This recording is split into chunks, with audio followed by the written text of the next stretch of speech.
personally. What I'm very happy, hearing from you is you give proper importance to mental health. Kasi for a lot of people, lalong-lalo na yung medyo may edad na, people just, brush it off. Na parang, wala yan, ano lang yan, lungkot lang yan.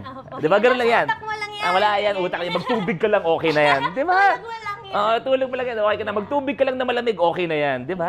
But then, even I understand that there's so much more going on. So parang anong gusto mong sabihin to those people right now na kumbaga yung may pinagdadaanan din mentally? Don't take it too hard on yourself. Really protect and give so much love to the people around you that are nagsusupport sa'yo because they know what's happening sa paligid mo. And really listen to them that they're here for you. Don't be like, hindi kasi ganyan lang, kasi malungkot ako, kaya lang kayo nandyan para sa akin. No, they really are there for you. The people, the right people, the real people there